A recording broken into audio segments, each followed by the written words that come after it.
نہ صرف ایک قوم کے لیے بلکہ تمام بنی نوع انسان کے لیے اس کو تصور کرتے ہیں. یا میں یہ بھی کہنا چاہوں گا کہ گڈ فرائیڈے والے دن اکثر اوقات ہم لوگ تاریخی بحث میں پڑ جاتے ہیں, ناقدین بھی اور مسیحی بھی. حالانکہ تاریخی طور پر بحث نہیں ہے مسیح کی مصلوبیت پہ, کیونکہ مسیح کی جو مصلوبیت ہے وہ بائبل کے علاوہ بھی تاریخی حوالوں سے ثابت شدہ ہے. یعنی کہ اس زمانے کے جو مورخین ہیں انہوں نے بھی اس کا ذکر کیا ہے. بحث اسی بات پہ ہوتی ہے, خاص طور پر دوسری جو مذہبی گروہ ہیں یا دوسرے مذاہب ہیں ان کے ساتھ بحث ہی کفارے والے مسئلے پر ہوتی ہے کہ ایک شخص دوسرے کے گناہ کے لیے کیسے قربان ہو سکتا ہے. مختصر ہم یہ جواب دے سکتے ہیں کہ ٹھیک ہے, ایک شخص دوسرے کے لیے نہیں کفارہ دے سکتا کیونکہ وہ شخص گنہگار خود بھی ہوتا ہے. مسیح نے بھی یہ کہا نا کہ جو بے گناہ ہے وہ پہلا پتھر مارے. لیکن یہاں پر ہم یہ نہیں کہہ رہے کہ گنہگار شخص نے دوسرے گنہگاروں کے لیے جان دی, بلکہ ہم کہہ رہے ہیں ایک پاک برے نے, ایک بے عیب برے نے, اس ذات نے جو مکمل طور پر پاک ہے, بے عیب ہے, اس نے تمام تر بنی نوع انسان کے لیے جان دی.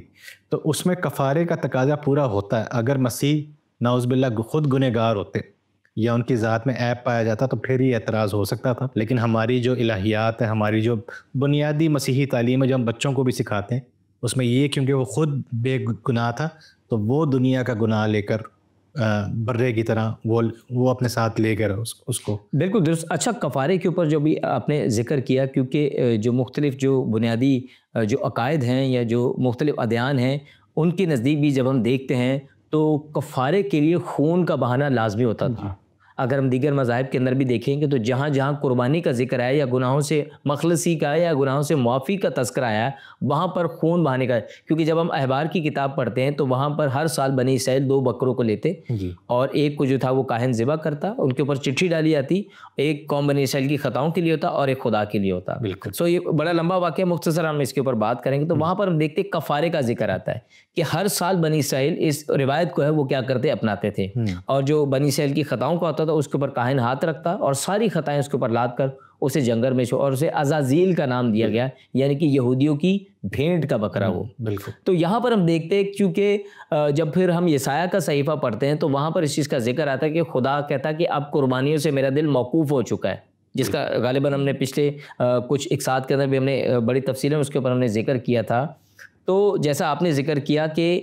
پاک ہونا لازمی ہے, اور بائبل مقدس کی صداقت ہے اور یہ خوبصورتی ہے کہ جہاں جہاں خدا نے قربانی کا ذکر کیا, تقاضا کیا اپنی قوم سے, نبیوں سے, تو وہاں پر بے عیب برے کا ذکر آیا. اگر دنیا کے اندر نظر دوڑائی جائے تو بے عیب جو برہ حقیقی برہ وہ صرف جناب مسیح ٹھہرتے. جتنے بھی انبیاء کرام آئے, جبکہ ہم نے پچھلی اقساط میں بھی ذکر کیا کہ کچھ لوگوں کا یہ ماننا یا کہنا ہے ناقدین کا کہ نبی سے کبھی غلطی یا گستاخی نہیں ہو سکتی, لیکن بائبل مقدس اس چیز کی وضاحت کرتی ہے اور بڑی شفافیت سے اس چیز کا ذکر کرتی ہے کہ جہاں جہاں انبیاء کرام نے اچھے کام کیے ان کا بھی بیان, اور جہاں جہاں ان سے غلطیاں سرزد ہوئیں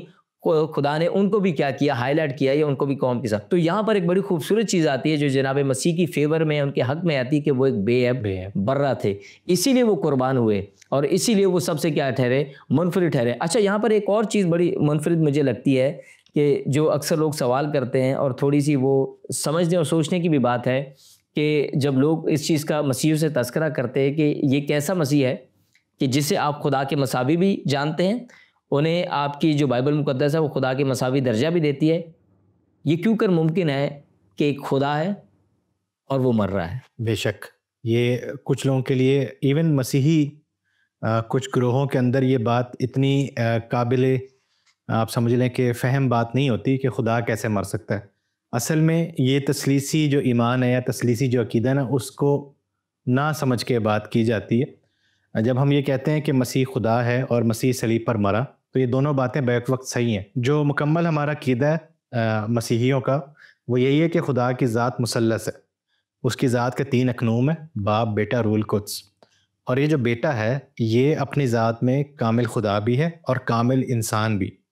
تو کامل انسان ہوتے ہوئے اس نے صلیبی موت صحیح, نہ کہ کامل خدا ہوتے ہوئے. لیکن اس کو ہم جب اپنے عقیدے کا اقرار کرتے ہیں یا جب ہم اپنے ایمان کا اقرار کرتے ہیں تو ہم یہ سیکوینس یا فارمولہ نہیں بناتے. ہم ڈائریکٹ بولتے ہیں کہ مسیح جو ہمارا خداوند ہے, جو ہمارا مسیح ہے, اور جو ہمارا خدا ہے وہ صلیب پر قربان ہوا. تو اس میں ہرگز ہم یہ بات نہیں کر رہے کہ خدا کی ذات جو ہے وہ فنا ہو سکتی ہے, مر سکتی ہے. خدا جب انسان بن کر آیا اس انسانی ذات کے اندر اس نے صلیبی موت بھی چکھی، اور کیونکہ وہ خدا کی ذات کا حصہ ہے اس پیراہے میں ہم یہ کہہ رہے ہیں کہ خدا نے بھی صلیبی موت چکھی، لیکن ہم یہ اس سے یہ تاثر نہ لیا جائے کہ خدا مر گیا یا خدا جو ہے اپنی اصل حالت میں یا اپنی ازلی حالت میں اس کو موت ہوئی۔ تو یہ ایک غلط فہمی ہے جو لوگوں کو ہوتی ہے ہماری باتیں سن کے۔ ہم جو پوری وضاحت کرتے ہیں تو اس کے اندر مسیح کا جو انسانی جسم ہے، جو مسیح کی انسانی ذات، کیونکہ یہاں پر ہم دیکھتے ہیں کہ اس پس منظر کے اندر جناب مسیح ایک انسانی جسم لے کر آئے تھے، بالکل ایسے ہی، تو وہ اس کے اندر تجسم یا تجسد کا بھی بھید آتا ہے کہ کس طرح خدا انسان بن سکتا ہے۔ یہ بھی کافی لوگ اعتراض کرتے ہیں، لیکن آج کا وہ ہمارا موضوع نہیں ہے، وہ کرسمس کے وقت کا زیادہ موضوع ہے۔ لیکن یہی ہے کہ مسیح نے اپنی جسمانی ذات کے اندر یا اپنے جسم کے اندر اس نے موت کو مزہ چکھا، لیکن کیونکہ ہم اس کو جدا بھی نہیں کرتے، یعنی کہ ہم یہ نہیں کہہ سکتے کہ اچھا ٹھیک ہے صرف انسان کی باقی کے تثلیث کے باقی جو اقانیم ہے وہ صلیب کے پر موجود نہیں تھے، صرف ایک جسم وہاں پر موجود تھا۔ یہ بات بھی الہیاتی طور پر ٹھیک نہیں ہے، لیکن ہم یہ نہیں کہہ رہے کہ خدا کی جزا، اور یہ لبرل کرسچینٹی بھی ہے جو ڈیتھ آف گاڈ کی بات کرتے ہیں، وہ بھی اس کیا کہتے ہیں اس جو سیکوینس ہے تھیولوجیکل، اس کو مد نظر رکھتے ضرور ہے۔ کہتے ہیں ہم یہی ہیں کہ خدا جو ہے وہ ہمارے لیے قربان ہوا، ٹھیک ہے، یہ ہمارا ایمان بھی ہے، لیکن اس کی وضاحت موجود ہوتی ہے۔ اب ظاہر ہے کہ جب ہم چرچ میں یا گیتوں میں یا دعاؤں میں اس طرح کی بات کرتے ہیں تو شاید وہ لوگ جو تثلیثی ایمان سے واقف نہیں ہیں ان کو ایک غلط تاثر جا سکتا ہے کہ یار یہ خدا کے مرنے کی بات کر رہے ہیں، لیکن اس کے پیچھے بھید کچھ اور ہے، تو اس کو سمجھنے کی ضرورت ہے۔ ویسے ہم خود بھی اس بات کے قائل ہیں کہ خدا کی جو ذات ہے، ازلی ذات، وہ موت کا مزہ نہیں چکھ سکتی۔ وہ انسان بنا اور اس انسانی ذات میں اس نے موت کو دیکھا۔ اور اس کا جو پس منظر ہے، میں چاہوں گا کہ ہم اگلے جو آنے والے ہمارے عید قیامت المسیح کے جو ہمارے شوز ہیں، میں اس کے اندر میں چاہوں گا کہ اس موضوع کو، اسی بات کو ہم دوبارہ یہیں سے آغاز کریں گے کہ آخر جناب مسیح کی جو جسمانی موت ہوئی کچھ وقت کے لیے، وہ کیوں ہوئی، اس کے پس منظر کے اوپر ہم بعد میں بات کریں گے۔ اچھا، ایک چیز جو اکثر میں نے ابھی آغاز میں بھی ذکر کی کہ کفارے کا جو ہم نے ذکر کیا، میں چاہوں گا اس کے اوپر تھوڑا سا ہم اور بات کریں تاکہ وہ لوگ جو اس تاثر کو لے کے بیٹھے کہ کفارے کے متعلق اور مزید ہم تو عبرانیوں کے خط میں جو ایک دفعہ ایک جگہ ذکر کرتے ہیں پالوس سے، عبرانیوں 9 باب اس کی 22ویں آیت کے اندر، اور تقریباً سب چیزیں شریعت کے مطابق خون سے پاک کی جاتی ہیں اور بغیر خون بہائے معافی نہیں ہوتی۔ تو یہاں پالوس رسول کس معافی کا ذکر کر رہے ہیں، وہ کس چیز کا تذکرہ کر رہے ہیں؟ میں چاہوں گا اس کے اوپر ہم تھوڑی سی تفصیلاً بات کریں کہ جو پالوس رسول ہے وہ کس چیز کی معافی کا ذکر کر رہے ہیں۔ اچھا، اس کے لیے جو بنیادی طور پر ہمیں یہ بھی دیکھنے کی ضرورت ہے کہ مسیح کی جو صلیبی موت ہے نا، وہ تو ایک تاریخی واقعہ ہے، یعنی کہ مسیح کے اوپر ایک مقدمہ بنایا گیا غداری کا اور اسے صلیب دی گئی، یہ اس کی آپ سمجھیں سب سے بنیادی بات ہے۔ جب مسیحیوں نے جو مسیح پر ایمان لاتے ہیں انہوں نے اس واقعے کی الہیاتی تفسیر کی ہے، تو انہوں نے تمام تر جو پرانے عہد نامے کے آپ سمجھ لیں کہ جو الفاظ تھے وہ مسیح کی ذات پر اپلائی کیے۔ تو انہوں نے یہ کہا کہ ٹھیک ہے، مسیح کی جو موت ہے وہ صرف ایک سیاسی موت یا ایک قتل نہیں ہے، بلکہ وہ کفارہ بخش موت ہے۔ اچھا، ہم صرف یہ نہیں کہہ رہے کہ مسیح وہ بر رہا ہے جو کفارہ، جس کا کفارہ دیا جاتا ہے، ہم یہ بھی کہتے ہیں کہ مسیح وہ بر رہا ہے جو چھوڑا جاتا تھا، عزازیل والا جس کا ذکر کیا، کیونکہ ہم یہ بھی کہتے ہیں کہ وہ گناہ لے گیا اپنے ساتھ، اور عزازیل والے برے کا مقصد یہ ہوتا تھا کہ وہ گناہ لے جائے، دور لے جائے بنی اسرائیل سے علامتی طور پر۔ ہم یہ صرف یہ نہیں کہہ رہے، پھر ہم یہ بھی کہہ رہے ہیں کہ مسیح کاہن ہے اور وہ سردار کاہن ہے۔ اس کے علاوہ مسیح خود ہیکل ہے، خدا اور انسان کے ملنے کی جگہ،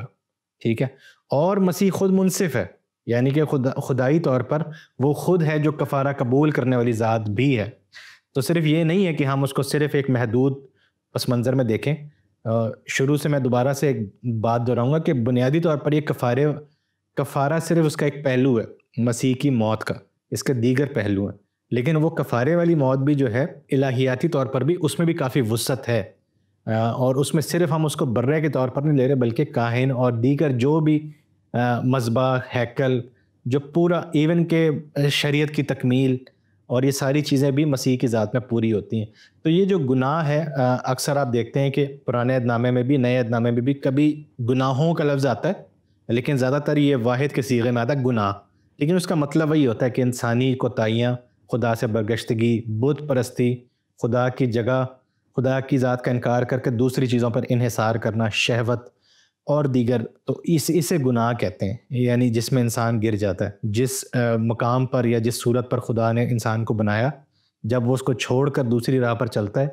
اور ابلیس اسے ورغلاتا ہے، اسے گناہ کہتے ہیں۔ تو کبھی وہ واحد کے صیغے میں آیا ہے، کبھی وہ جمع میں، ٹھیک ہے، تو وہ ہم کہتے ہیں وہ ہمارے گناہوں کو مٹاتا ہے، کبھی کبھی ہم کہتے ہیں کہ وہ گناہ کو مٹاتا ہے۔ اور اس سارے پس منظر کے اندر ایک چیز جو بڑی اچھی سیکھنے کو مل رہی ہے وہ یہ کہ جو باتیں ابھی آپ نے گفتگو آپ نے فرمائی، اس کے اندر ایک چیز جو مجھے سیکھنے کی ملی، ان ساری چیزوں کو ناقدین کو سیکھنے کے لیے روح القدس کی رہنمائی بڑی ضروری ہے، کیونکہ یہ جو الہام ہے یہ سادہ عام تحریر نہیں ہے، یہ خدا کی روح کی ہدایت سے لکھی گئی چیز ہے۔ اور جس طرح کفارے کی بات ہم نے کی کہ اکثر ناقدین اس چیز کے اوپر تذکرہ کرتے ہیں، بلکہ اس کے اوپر بحث مباحثہ بھی کرتے ہیں اور جھگڑا بھی کرتے ہیں کہ یہ کیسے عین ممکن ہے کہ کوئی شخص کل بنی نوع انسان کا تمام دنیا کا کفارہ ادا کر سکے، یہ تو عین ممکن ہی نہیں ہے۔ تو اس سارے مکاشفہ کو سمجھنے کے لیے روح القدس کی رہنمائی، روح القدس کی ہدایت جو ہونا بہت لازمی ہے، اور اس سے بھی بڑھ کر خدا کے کلام کو ہمیں خود پڑھنا آنا چاہیے۔ جس طرح رومی کو خط میں پولس رسول فرماتے ہیں رومی 10:17 کے اندر کہ بس ایمان سننے سے بہتر تو سننا مسیح کے کلام سے۔ تو جب تک ہم کلام مقدس کو خود سے پڑھیں گے نہیں، اسے اپنی زندگی میں اولین درجہ نہیں دیں گے، تب تک یہ مکاشفہ، یہ بھید ہم پر نہیں کھلے گا۔ اور اب وہ دور آ چکا ہے کہ ناقدین بھی اس چیز کا برملا اقرار کرے، اور وہ اس چیز کو اقرار کرے کہ واقعی جناب مسیح جو تھے وہ میری خاطر کیا ہوئے، مصلوب ہوئے، ان کے کفارہ کے وسیلہ سے کیا ہوا، میں اور میرا گھرانہ کیا ہے، بچ گیا۔ بڑی خوبصورت گفتگو جاری ہے، اور میں چاہوں گا اسی گفتگو کے اندر ہم اس جمعے کو اور اس دن کی اس کی مناسبت سے ہم بات کریں گے کہ اسے گڈ فرائیڈے یا پاک جمعہ کیوں کہا جاتا ہے۔ اور جس طرح آغاز میں سوال کیا کہ یہ کیسی منشا ہے، یہ کیسی منطق ہے کہ ایک طرف جسے ہم تمام مسیحی بلکہ دنیا کے تمام جو عقائد ہے وہ اس چیز کا اقرار بھی کرتے ہیں کہ جناب مسیح جو تھے وہ انبیاء کے سردار ہے، وہ اور ایک ایسا نبی کہ جسے کل بنی نوع انسان کے اوپر اختیار بخشا گیا، جسے زندگی اور موت کا اختیار بخشا گیا، جس نے مردوں تک کو زندہ کر دیا، اس کی جو اس کی موت کا دن ہے اسے ہم جو سب لوگ ہیں وہ مل کر ہم کیا کہتے ہیں کہ یہ گڈ فرائیڈے، یہ پاک جمعہ ہے۔ تو یہ کیسی منطق ہے؟ یہ واقعی میں ایسا لگتا ہے کہ خلاف عقل بات ہے۔ ابتدائی طور پر یہ گڈ فرائیڈے نہیں تھا، اسے گاڈ فرائیڈے کہتا تھا، گاڈس فرائیڈے۔ اور وہ اب موجودہ دور میں جو انگریزی زبان ہے، سیکولرائزیشن کے پیش نظر اس کے اندر گاڈ کی جگہ جیسے ہم گاڈ کا لفظ ہے نا، گڈ سے وہ ریپلیس ہو جاتا ہے، تو اب وہ گڈ فرائیڈے بن چکا ہے۔ لیکن مسیحی جو کیلنڈر ہے یا مسیحی چرچ کی جو ترتیب ہے، اس کی سب سے اہم عبادت یہ ہے، اور یہ میں کسی الہیاتی طور پر نہیں کہہ رہا، یہ میں تجرباتی طور پر کہہ رہا ہوں کہ جس طرح چرچز میں لوگ آتے ہیں سنجیدگی کے ساتھ، جس طرح اور ایک جمع غفیر ہوتا ہے، غفیر، اور یہ پوری دنیا میں آپ دیکھیں، اور یہ میرا ذاتی بھی میں آپ کی اس بات سے بالکل اتفاق کروں گا، اور میں اکثر اوقات اس چیز کا میں ذکر بھی کرتا ہوں مختلف اجتماعات کے اندر کہ یہ جو عبادت ہے میرے نزدیک، یہ تمام گو کہ عبادت جتنی بھی ہے وہ ہمارے لیے بڑی اہمیت کا حامل ہے، لیکن مجھے روحانی طور پر اس عبادت میں جا کر اس میں شمولیت اختیار کر کے مجھے روحانی طور پر بہت زیادہ برکت ملتی ہے۔ آپ خود بھی سمجھتے ہیں کہ یہ تجرباتی طور پر، یعنی ہم دیکھتے ہیں کہ اتنی تعداد میں لوگ آتے ہیں، پھر وہ دوپہر کے وقت جو گرمی کا وقت ہوتا ہے اس میں بیٹھ کر نہ کوئی اس میں زیادہ کسی طرح کا اہتمام ہوتا ہے، بلکہ کلام سنتے ہیں، دعا کرتے ہیں، اور کچھ لوگ اس دن بھی روزے کی حالت میں ٹھہرتے ہیں۔ اور یہ آج سے نہیں، چاہے مغرب ہو چاہے مشرقی مسیحیت ہو، یہ سب سے زیادہ اہمیت کا حامل ہے۔ یہ پچھلے کوئی 50-100 سال میں کرسمس جو ہے وہ شاپنگ کے حوالے سے زیادہ گلیمر میں آتا ہے، لیکن دینی اعتبار سے جو ہے وہ گڈ فرائیڈے کا جو دن ہے وہ ہر کلیسیا کے اندر، چاہے وہ لبرل ہو، چاہے وہ کنزرویٹو ہو، چاہے وہ روایتی چرچ ہو، چاہے وہ فری چرچ ہو، اس دن کو کچھ لوگ چلیں فرائیڈے کو نہیں مناتے، لیکن جو مسیح کی مصلوبیت ہے نا اس کو بڑی ہی سنجیدگی کے ساتھ منایا جاتا ہے، اور اسے گڈ فرائیڈے، گاڈ فرائیڈے کی ایک بگڑی ہوئی شکل آپ سمجھ لیں۔ ہم یہ نہیں کہتے کہ اچھا ہوا یا یہ بہت مبارک بات ہے، لیکن ہم مسیح کی ذات کے ساتھ اپنے آپ کو ملاتے ہیں کہ مسیح ہمارے لیے صلیب پر موا، تو آج کے دن ہم اپنی زندگی اس کے سپرد کرتے ہیں، اور مسیح کے ساتھ جو صلیب پر ظلم ہوا پھر ہم اس کے ساتھ کھڑے ہیں۔ یعنی کہ اتنے لوگوں کا چرچ میں آنا اس بات کی علامت ہے کہ مسیحی لوگ جو ہیں وہ طاقت کے ساتھ یا نمود و نمائش کے ساتھ نہیں کھڑے ہوتے، ان کا مسیحا وہ ہے جس نے خود صلیب پر جان دی خدا کی بادشاہی یا راست بازی کی خاطر، تو ہم اس کے ساتھ اپنا تعلق جوڑتے ہیں، ایسے مسیحا کے ساتھ. ہم ایسے مسیحا کے ساتھ نہیں جوڑتے. بے شک ہمارا ایمان یہ ہے کہ وہ واپس آ کے دنیا کے اوپر حکمرانی کرے گا، لیکن جب تک ہم یہاں پر ہیں ہم حکمران مسیح کے ساتھ یا جنگجو مسیح کے ساتھ یا ایسا مسیح جس نے دنیا پہ غلبہ پایا اس کے ساتھ نہیں، بلکہ وہ جو صلیب پر مرا اس کے ساتھ. اور اس میں کچھ لوگ غم بھی مناتے ہیں، یہاں تک کہ وہ اپنے جسم کو نقصان پہنچاتے ہیں. جس طرح ماتم ہوتا ہے اہل تشیعوں کے یہاں، اسی طرح کچھ مسیحی دنیا بھر میں وہ بھی اپنے آپ کو یورپ کے کچھ ایک ایسے ممالک ہیں یورپ کے اندر جہاں اپنے آپ کو زخمی بھی کرتے ہیں، تو وہ جو کہ بائبل کے عین برخلاف ہے. وہ ایسی ٹھیک ہے، چلے میں صرف ایک ذکر کر رہا ہوں کہ اپنے آپ کو مسیح کی ذات مصلوب مسیح کے ساتھ اپنے آپ کو ہم آہنگ کرنا، کہ ٹھیک ہے ہم یہ نہیں کہتے جیسے حرف عام میں کہہ رہے کہ ایک طرح کا خراج تحسین سے بڑھ کر کہ ہم اس کے ساتھ ایک ہو جائیں. بے شک کفارہ ہم اپنے آپ کو نہیں بچا سکتے، نجات صرف مسیح دیتا ہے، وہ ہمارے لیے صلیب پر مرا، لیکن کہیں نہ کہیں ہماری شراکت اس کے ساتھ ہے، کیونکہ پولس کہتا ہے کہ اب میں زندہ نہ رہا بلکہ مسیح مجھ میں زندہ، اور میری انسانیت جو ہے اس میں مصلوب ہو گئی ہے. اور بپتسمے کے وقت بھی ہم یہ کہتے ہیں کہ اب ہم پرانا انسان جو ہے وہ ہمارا مصلوب ہو چکا ہے. تو یہ اس کی ایک علامت ہے کہ مسیح مصلوب کے ساتھ ہم سب مصلوب ہوتے ہیں، اور اسی طرح مسیح جو جی اٹھا ہے اس کے ساتھ ہم سب نئی. اور اس دن کی جو اتنی بڑی جو میں نے اور آپ نے ذکر کیا کہ اس دن یہ جو دن ہے یہ تمام عبادتوں سے زیادہ سے افضل جانا، اور لوگوں کی تعداد جو ہے وہ فزیکلی زیادہ موجود ہوتی ہے. یہاں پر ایک چیز اور دیکھنے کو ملتی کہ لوگ اپنی جو سفارشات ہیں یا جو اپنی مناجاتیں ہیں وہ بھی اس دن لے کر آتے ہیں روزے کی حالت میں، اور لوگوں کا یہ کامل ایمان ہے اور عین یقین رکھتے ہیں کہ اس دن چونکہ جناب مسیح نے ہمارا کفارہ دیا، تو وہ اس ایمان سے، اس روحانی ایمان سے وہ آتے ہیں کہ جب اس دن ہمارے مسیح نے ہمارے لیے کفارہ دیا تو کیوں عین ممکن نہیں ہے کہ جب اس دن ہم روزہ اور ریاضت میں اس کے حضور جائیں گے تو وہ ہماری دعاؤں کو سنے گا. یہ ایک بہت بڑا فیکٹر ہے، یہ ایک روحانی پس منظر ہے، اور جس کو لوگ اس کے لیے گواہی بھی دیتے ہیں. اور کون سا مسیح ہے؟ جو صلیب پر ہے، جو تخت پہ بیٹھا ہے، وہ نہیں. تو طاقت کا سرچشمہ وہ ہے جس نے اپنے آپ کو کمزوری یا آپ سمجھ لیں کہ پسماندگی کی حالت میں خدا کے حوالے کر دیا. تو اس کی ذات سے ہی ہم مانگتے ہیں، اس سے نہیں جو تخت پر بیٹھا ہے. ابھی تخت پر علامتی طور پر وہ نہیں بیٹھا، ابھی وہ جی نہیں اٹھا عبادت کی ترتیب کے حساب سے، ابھی وہ صلیب پر ہی ہے، لیکن ہم اس کی طرف دیکھتے ہیں کہ وہ ہمارا منجی ہے، اور اسی سے تمام برکات اور تمام شفا اور تمام نجات اسی سے ملتی ہے. اور میں دیکھتا ہوں کہ اکثر لوگ جب وہ عبادت کے اختتامی مراحل کے اندر ہم جا رہے ہوتے ہیں، اور جب وہ صلیبی کلمات کے اوپر جب ہم غور کر رہے ہوتے ہیں، ظاہراً جب ہم بات کرتے ہیں اس کلمے کی طرف کہ جہاں پہ جناب مسیح نے فرمایا کہ میں پیاسا ہوں، تو میں نے اکثر لوگوں کو آپ دیدہ ہوتے دیکھا وہاں ہر کلمے کے اندر، پوری عبادت کے اندر. ہاں جی، ہاں، کیونکہ لوگ اس کو جذباتی عنصر کی طرح اس کو لیتے ہیں کہ وہ اس چیز کو دیکھتے ہیں کہ وہ مسیحا جس نے میری خاطر، کیونکہ ایسا مکاشفہ، ایسا روحانی پس منظر شاید ہی کسی نبی نے کسی قوم کے لیے، کسی امت کے لیے، بلکہ کل بنی انسان کے لیے کیا ہو، جو جناب مسیح نے کر دکھایا. تو اسی پس منظر کو لے کر لوگ جو اپنے اندر اتنا وہ ایک گلٹ فیل کرتے ہیں کہ ہم خود میں ہیں کیا. مطلب اگر میں اپنی دانش میں دیکھوں تو میں خود میں کچھ بھی نہیں ہوں، لیکن میں جب خلوت میں جاتا ہوں اور میں جب جناب مسیح کی صلیب کی طرف دیکھتا ہوں تو میں بھی آپ دیدہ ہو جاتا ہوں. اور اس میں یہی ہے نا کہ پھر گھوم پھر کے بات آتی ہے کہ میرے گناہوں نے اس کو صلیب پر ٹانگا ہے. تو یہ بیسکلی مسیح کی ذات سے بھی ہٹ کے پھر آپ کی اپنی ذات پر آتی ہے کہ توبہ کریں. آپ یہ دیکھیں کہ اس گناہ کی کتنی بڑی قربانی ہے یا اس کی کتنی بڑی قیمت ہے، اور پھر ایک پاکیزہ زندگی کی طرف جو ہے وہ، کیونکہ پطرس رسول بھی فرماتا ہے کہ تم قیمت سے خریدو گے. پہلا پطرس پہلا باب اس کی 17ویں 18ویں آیت کے اندر کہ تم قیمت سے خریدے گئے، اور تمہاری خلاصی سونے چاندی اور فانی چیزوں سے نہیں بلکہ مسیح یسوع کے بیش قیمتی اور بیش عیب خون کے وسیلہ. اب وہاں پر بھی دیکھیں بے عیب آیا ہے، بے عیب، بالکل. تو مطلب بے عیب کا ہونا، کفارے کے ساتھ اس کی مماثلت رکھنا بہت ضروری ہے. تو اسی لیے جناب مسیح جو تھے وہ اولین اور واحد پاک کفارہ ٹھہرے، جس سے کیا ہوا، یہ دن جو تھا اسے گڈ فرائیڈے کا نام یعنی کہ پاک جمعے کا نام اسے منسوب کر دیا گیا. ایک آخری چیز کے اوپر ہم بات کریں گے، کیا یہ دن یا یہ جو عقیدہ ہے یہ دوسروں کی نسبت زیادہ اہمیت رکھتا ہے؟ جی، جس طرح ابھی ہم نے تھوڑا سا ہم نے اس کا ذکر کیا، لیکن اس کے جواب یہی ہے کہ واقعی میں یہ رکھتا ہے. اچھا، کچھ کلیسیاں میں کہہ رہا ہوں کہ وہ گڈ فرائیڈے نہیں مناتی، کیونکہ اس دن کے اوپر بھی کہیں نہ کہیں بحث ہوتی ہے تاریخی لحاظ سے. لیکن مسیح کی مصلوبیت کا دن جو بھی وہ مقرر کرتے ہیں، چاہے گڈ فرائیڈے ہو یا کوئی اور دن ہو، یہ مناتے سب ضرور ہے. اچھا، کچھ روایتی کلیسیاں میں جو سیٹرڈے ہے، پاک ہفتہ، وہ بھی منایا جاتا ہے جو مسیح کی تدفین کا دن یا ایک انتظار کا دن ہے. تو مسیحی جو شروع دن سے، یعنی جب سے کلیسیا وجود میں آئی ہے، تو شروع دن سے اس کو بڑے اہتمام کے ساتھ منایا جا رہا ہے. جب سے عورتیں قبر پر گئیں, جب سے شاگردوں نے اس کو صلیب پر یا عورتوں نے دیکھا, تب سے لے کر آج تک ہم اس کو مناتے ہیں. اور گڈ فرائیڈے تو ایک دن ہے سال میں جو عشاء ربانی ہوتی ہے, اس کے اندر بھی, بپتسمے کے اندر بھی,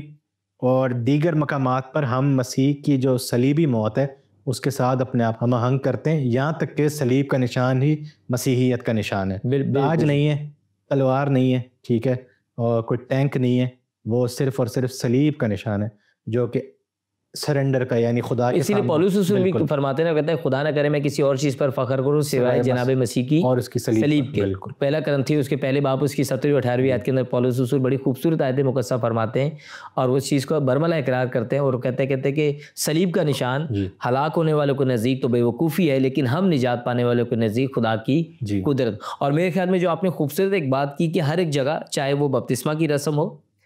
چاہے وہ عبادت کا آغاز ہو, چاہے وہ پاک عشاء ہو, ہم وہاں پر جناب مسیح کی صلیب کو دیکھتے ہیں. اور میرے خیال میں نہ صرف ان عبادات, ان روایات کے اندر, بلکہ میرے خیال میں ہمیں ہر وقت جناب مسیح کی صلیب کی طرف ہمیں تکتے رہنا ہے, ہمیں اس دیکھنا, تاکہ ہمیں پتہ چلے, ہمیں اس چیز کا احساس ہو, ہم اپنی ذات میں اس چیز کو محسوس کر سکے کہ ہم قیمت سے خریدے گئے ہیں. بے شک. اور ہماری قیمت کوئی عام قیمت نہیں ادا کی گئی, بلکہ ایک ایسا بیش قیمتی خون بہایا گیا ہے جو بے عیب تھا, جو پاک تھا, جس کے اندر کوئی داغ, دھبا یا کسی بھی طرح کی کوئی جھری نہیں تھی, کوئی گناہ نہیں تھا. جو صلیب ہے نا وہ مسیح کی ذات کو رد نہیں کرتی, کیونکہ بہت سارے لوگ یہ بھی کہتے ہیں کہ حقیقی مسیحا جو تھا وہ مصلوب نہیں ہوا تھا, اس کی جگہ کوئی اور ہوا تھا. نہیں, مسیحا ہے ہی وہی جو مصلوب ہوا تھا.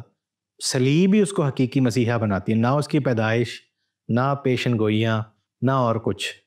جو صلیب پر مرتا ہے وہی خدا کا حقیقی مسیحا ہے, وہی حقیقی خدا بھی. اور کوئی خدا کو ہم مانتے نہیں, مسیحی لوگ نہیں مانتے جو صلیب پر نہیں مرتے. یہ تمام چیزیں اسی لیے ہوئی کیونکہ اگر یہ نہ ہوتا تو پھر وہ جو نبوتیں جو یسایا نبی نے اور جو داؤد نے اور جو دیگر انبیاء کرام نے, دانیل نے جو کی تھی, وہ پھر ساری کی ساری باطل ہو جاتی. بالکل. اور خدا کی جو محبت ہے نا اس کا پھر کوئی مان ہی نہیں رہتا. یہ خدا جو ہے وہ پیسے دے دے آپ کو, خدا آپ کو صحت دے دے, اس سے کیا ثابت ہوتا ہے؟ خدا اگر آپ کے لیے جان دے یا خدا آپ کا کفارہ دے, یہ بہت بڑی بات ہے. اور یہ واحد مسیحیت ہے جس میں خدا جو ہے وہ انسان کے پاس آ کر اس کے لیے قربانی دیتا ہے, اس کے لیے قربانی, چاہے لوگوں سے کہے, اس کے بجائے کہ لوگوں سے کہے کہ میرے لیے بلی چڑھاؤ یا قربانی دو, اس لیے مسیحی لوگ قربانی. بہت شکریہ برادر سلیمان, آپ کی قیمتی آراء کا, آپ قیمتی وقت کا. ناظرین, ہم نے کوشش کی کہ پاک جمعے کی اس اہمیت کو, پاک جمعے کی اس مسیحی الوہیت کو آپ تک لے کر آیا جا سکے. اور جو ناقدین اس بات کے بارے میں بڑے سوال اور اعتراضات اٹھاتے ہیں کہ یہ کیسے عین ممکن ہے کہ ایک ایسی پاک ذات, ایک ایسی پاک ہستی کہ جسے خدا کے مساوی سمجھا جاتا ہے, وہ خود قربان ہو اور لوگوں کا کفارہ ادا کرے. ہم نے کوشش کی کہ کلام حق میں سے آپ کو اچھے طریقے سے, مختصر اور بہتر طریقے سے آپ کو سمجھایا جا سکے, تاکہ اس گڈ فرائیڈے کی, اس پاک جمعے کی اصل اہمیت کے حقائق کے بارے میں اور آپ جان سکیں اور اس کے وسیلے سے برکت پا سکیں. جہاں رہیں خوش رہیں اور خدا ان میں ہمیشہ بیدار رہیں. God bless you all.